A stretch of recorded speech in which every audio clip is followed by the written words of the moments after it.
The 2023 World Series matchup is officially set, and just like we all predicted before the season, we have the Texas Rangers facing off against the Arizona Diamondbacks. That was for sure on all of our baseball bingo cards to begin the season. All jokes aside, we have a ton of star talent in this series, so we're going to go through every single position and figure out the best player at every single position. Is Ketel Marte better than Marcus Semien? Is the rookie sensation Evan Carter better than the veteran Lourdes Gurriel Jr.? We're going to break that down right now. Now, just a reminder, if you guys are going to any sporting events or concerts anytime soon, be sure to use code Fuzzy to save 20 bucks off. And right now on Underdog Fantasy, my favorite daily fantasy app, if you use code Fuzzy, they will match your first deposit up to $500, so it's basically free money. All right, let's talk about some catchers. We have Jonah Heim and Gabriel Moreno. These two guys weren't even on the squad a few years ago. Jonah Heim, fun fact for you guys, he came over in the Elvis Andrus trade, and then Gabriel Moreno, obviously, he came on over in the Dalton Varsho trade a season ago. Even though these guys played the same position, they're pretty much polar opposites in terms of baseball players. Heim, he's 6'4", he had 18 home runs and a 755 OPS plus, but Gabriel Moreno, he's no slouch in the batter's box. Even though he's 5'11", he hit 284 with a 747 OPS, so offensively, they're both pretty good, but I think the slight advantage goes to Jonah Heim because he's a switch hitter with pop. Defensively, it's pretty close, but I'm going to give the slight advantage to Gabriel Moreno. He's better at blocking, he's better at throwing guys out. The only thing that Jonah Heim has on Gabriel Moreno is framing, and obviously that's important, but in terms of pop time, throwing out runners, and blocking,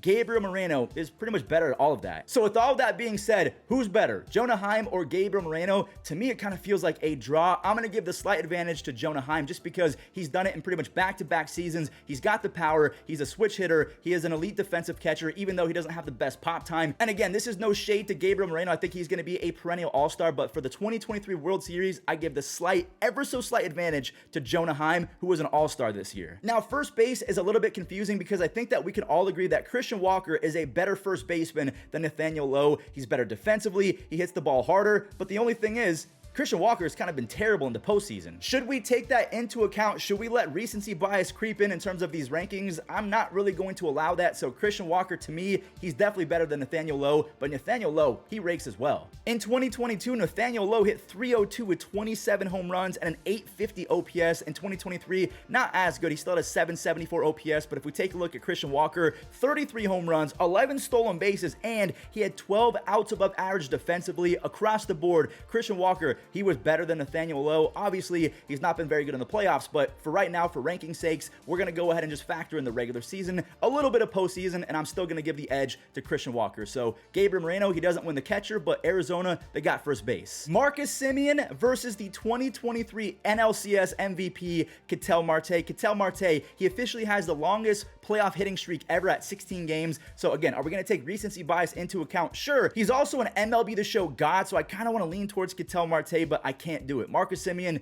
he's better. Marcus Semien is coming off a season in which he had 29 home runs, 14 stolen bases, platinum level defense with 15 outs above average. He's faster than Ketel Marte. Now, I will give some credit to Ketel Marte. He had 25 home runs and 843 OPS, which was actually better than Marcus Semien's 826 OPS, but for me, Ketel Marte, his all-around game doesn't quite match up to Marcus Semien, who quite literally has been one of the best players in baseball over the last 5 or 6 years. This is going to sound so disrespectful, but Evan Longoria, he's not even in the same stratosphere as Josh Young. Now, if this was a video that was being made 10 years ago, obviously it'd be different because Josh Young was probably still in high school, and Evan Longoria, he was dominating the game of baseball as maybe the best third baseman in the game behind Alex Rodriguez. Evan Longoria has a legitimate case to be a Hall of Famer, and if not, he will make the Hall a very good. It's just that Josh Young in the year 2023, he's better offensively, defensively. I think that Evan Longoria still has a lot in the tank, but Josh Young, he's no slouch over there at the hot corner. But for me, and again, I hate saying this, I'm not trying to sound disrespectful, but in the year 2023, it's not even close. Josh Young, he clears. Again, this might sound borderline disrespectful, but comparing Geraldo Perdomo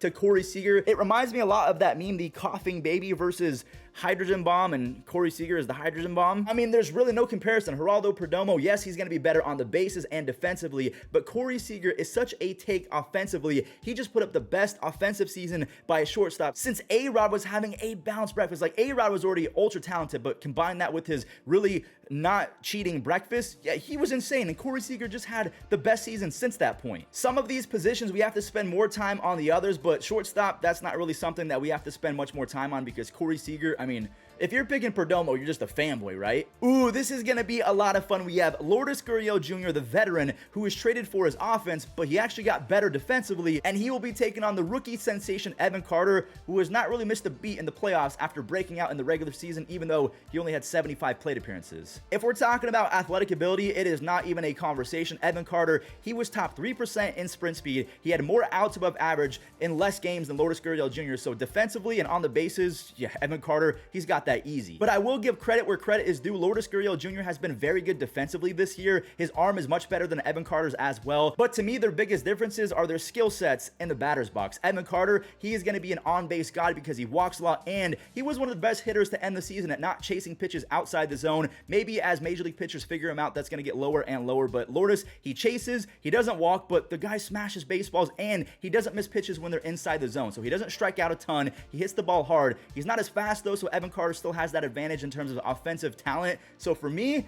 it's got to be Evan Carter. I'm sorry. I mean, we're talking about a #1 overall prospect for a franchise, Evan Carter. He just turned 21 years old. He has not missed a beat in the playoffs. I just don't really see him chasing at bad pitches, so he's going to get on base. He's going to find the gap. He's going to play great defense. I can say the same about Lourdes Gurriel Jr. The only problem is the walks are an issue. He chases, and to me, that's not a good combination in the playoffs. I just think that Evan Carter's game is going to translate more to a bigger stage, and maybe I'm wrong because he's 21 years old. He's a baby. Now, I did defer to social media because I thought to myself, am I getting this wrong? Am I a prisoner of the moment? But even social media agrees that Evan Carter, he's a little bit better than Lourdes Gurriel Jr., but it was pretty close. Center field, we have Alek Thomas of the Diamondbacks versus Leody Taveras of the Rangers. Now, this is a fun matchup because Leody Taveras, he is essentially switch hitting version of Alek Thomas. Alek Thomas, he has been a godsend in the playoffs in terms of his power. I don't know where he found it, but it's there now. This might be the most cringe and nerdy thing you've ever heard from a baseball fan, but Alek Thomas, the way that he plays center field defensively, it almost brings a tear to my eye. He is so perfect out there in terms of his drop step, the fact that he can get to really any ball hit out to him.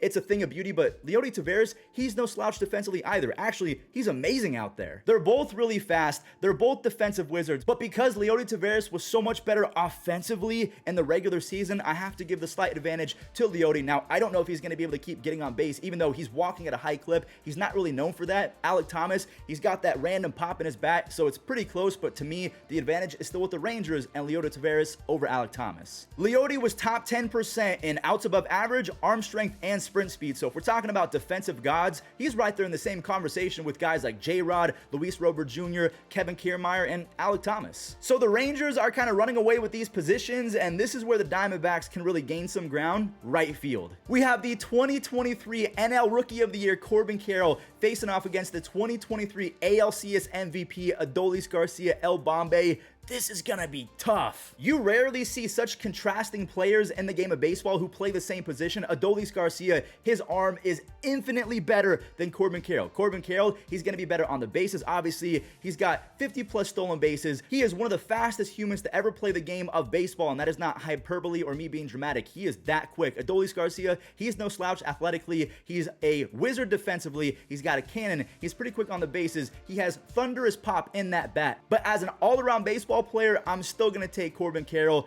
but Adolis is so good. I don't want to discredit him. Corbin Carroll, he showed off the pop against the Dodgers, and I know that he kind of slumped during the series against the Phillies, but in game number 7, when it matters the most, he had 3 base hits, a couple stolen bases, and again, he's going to play really good defense over in right field. He was top 1% in sprint speed. He was top 15% in outs above average. That is range. Again, he's got a noodle arm, but across the board, I have to give the advantage to Corbin Carroll. And again, Adolis Garcia, he's no slouch. He had 39 home runs. He plays great defense. He is clutch. He's the first player ever to have 4 strikeouts and a grand slam in a playoff game. So even when he's performing at his worst, it's not going to bother him. He's going to come up and hit a grand slam when it means the most. So again, I tip my cap to Adolis Garcia and the Rangers, but the advantage for right field goes to Corbin Carroll and the Diamondbacks. Tommy Pham is from Las Vegas, so you might think I'm going to be biased and choose the Vegas boy. No, Mitch Garver is one of the most underrated power hitters I've seen in quite some time. I mean, since 2018, 2019, the dude has a combined 139 or 140 OPS plus in the regular season. This guy, when he makes contact, it is